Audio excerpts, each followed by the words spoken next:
Welcome to FinWise Now, your smart guide to the world of finance, technology, and crypto. Today, we're embarking on a global journey to uncover how cryptocurrency regulations are shaping up in 2025. Whether you're a veteran trader, a developer forging the next big thing in Web3, or just starting to explore digital assets, understanding the evolving regulatory landscape is essential for navigating the future of finance. From the United States to the European Union, across Asia-Pacific, the Middle East, Africa, and Latin America, countries are rewriting the rulebook on digital assets. So, what does this mean for you? Let's dive in. Cryptocurrency began as an ambitious experiment, a decentralized alternative to the traditional financial system, free from banks and borders. But as digital assets have exploded into a multi-trillion-dollar market, the stakes have changed. Regulation, once seen as anathema to crypto's founding philosophy, is now a necessity. Why? First and foremost, consumer protection. The space has seen its share of scams, rug pulls, and hacks, leaving retail investors exposed. Regulation aims to set guardrails, ensuring that crypto holders have recourse and transparency. Next, tax compliance. Governments everywhere are keen to capture their fair share of revenue from this fast-growing sector. Clear tax rules help fund public services and provide certainty for users who want to stay on the right side of the law. Third, institutional trust. As pension funds, asset managers, and banks eye digital assets, they need regulatory clarity to participate at scale. Without rules, the big money stays on the sideline. Legal certainty matters for builders, too. Developers and entrepreneurs crave clear rules. It's the difference between launching the next breakthrough and risking a shutdown. And finally, anti-money laundering efforts. Crypto's pseudonymous nature has raised concerns about illicit finance.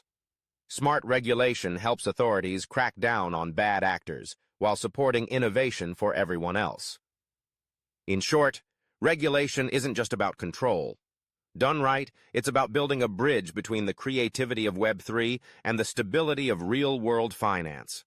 Let's start with the United States, arguably the world's most influential and most divided regulatory battleground. The Securities and Exchange Commission, or SEC, has made headlines by arguing that many crypto tokens should be classified as securities. This means they'd be subject to strict disclosure, registration, and investor protection rules.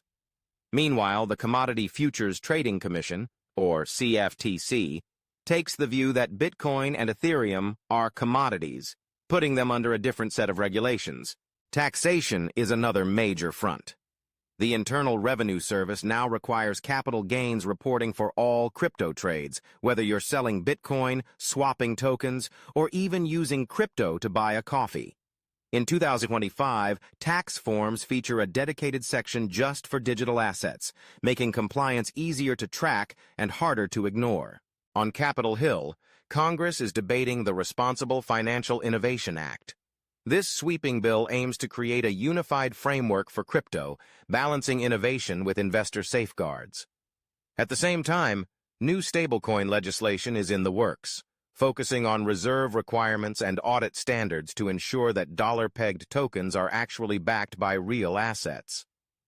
The U.S. remains a patchwork of federal and state rules with ongoing debates that will shape the global crypto narrative for years to come. Across the Atlantic, the European Union is taking a different approach, one that's fast becoming the global benchmark. The Markets in Crypto Assets Regulation, or MiCA, went into effect at the end of 2024, applying uniformly across all 27 member states. Under MiCA, crypto service providers from exchanges to wallet operators, DeFi platforms to stablecoin issuers, must obtain licenses and comply with strict operational standards. Transparency is key. Every new token must publish a detailed white paper disclosing its functions, risks, and governance. Stablecoins face reserve requirements and must adhere to robust anti-money laundering protocols. In a nod to environmental concerns, proof-of-work coins are required to provide disclosures on energy use and sustainability.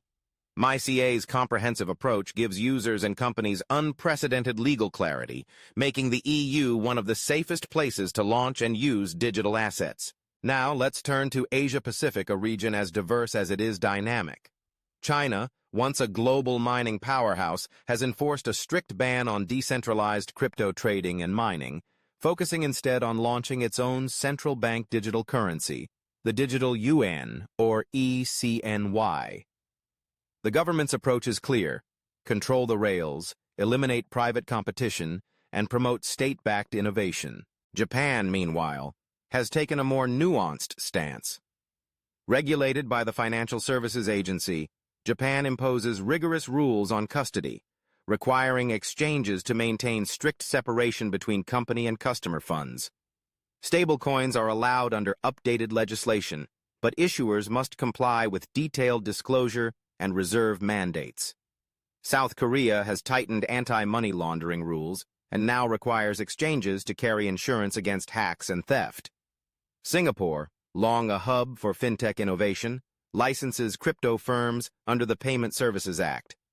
The focus here is on financial soundness, governance standards, and AML compliance. While Asia's regulatory landscape is fragmented, the region remains a powerful force shaping the future of blockchain and digital assets. Moving to the Middle East and Africa, we find some of the world's most forward-thinking frameworks. The United Arab Emirates is leading the pack, thanks to Dubai's Virtual Assets Regulatory Authority, or VARA, and crypto-friendly free trade zones like the Abu Dhabi Global Market. These regulatory sandboxes attract startups and established players alike, offering clear rules and a supportive environment for innovation. Saudi Arabia, traditionally conservative, is piloting a central bank digital currency in partnership with the UAE through Project Aber, a cross-border payments initiative using blockchain technology. Nigeria, Africa's largest economy, has shifted from banning crypto to embracing it with the launch of the Naira, its own CBDC. The country also introduced sandbox regulations for crypto exchanges, requiring registration and compliance. Kenya, with one of the highest rates of crypto adoption on the continent, is developing frameworks for taxation and legal recognition of digital assets. Across these regions, crypto is seen as a tool to solve real-world challenges, making remittances cheaper, hedging against inflation, and expanding financial inclusion to the unbanked. In Latin America, the story is one of survival and resilience. El Salvador made global headlines by declaring Bitcoin legal tender and launching plans for Bitcoin City, a geothermal-powered crypto hub. Brazil has taken a pragmatic approach, passing comprehensive legislation for crypto service providers and piloting its own digital real. Argentina, grappling with hyperinflation, has turned to stablecoins as a lifeline for value preservation and even allows tax payments using approved digital assets. Mexico, an early mover in fintech regulation, is exploring innovations in central bank-backed digital currencies. Across Latin America, crypto isn't just an investment vehicle. It's a practical tool for economic stability and day-to-day survival. Zooming out, several global trends are emerging. More than 100 central banks are now exploring or piloting central bank digital currencies, aiming to modernize payment systems and promote financial inclusion. Stablecoin regulation is tightening worldwide, with new rules focusing on reserves, audits, and compliance to prevent another Terra-style collapse. Legal frameworks are also being developed for decentralized finance and decentralized autonomous organizations, or DAOs, clarifying their rights and responsibilities. The Financial Action Task Force continues to push for international standards like the Travel Rule, which requires crypto service providers to share sender and receiver information for large transfers, a move aimed at curbing money laundering and terrorist financing. The overarching goal is clear: balance the incredible potential of crypto innovation with the need for consumer protection and financial system stability. It's a delicate dance, but one that's essential for the next phase of global finance. In 2025, crypto regulation is no longer a fringe issue. It's at the very heart of how the world's financial system will evolve. Whether you're trading, building, or investing, Understanding your local regulatory environment is critical for making smart, informed decisions. The rules are changing, and being proactive is your best defense. So, how is crypto regulated in your country? We want to hear from you. Share your experiences and questions in the comments. If you found this guide helpful, give us a like, subscribe to FinWise Now, and share this episode with anyone who's serious about the future of money. Stay informed, stay wise, and we'll see you on the next journey into the world of finance and technology.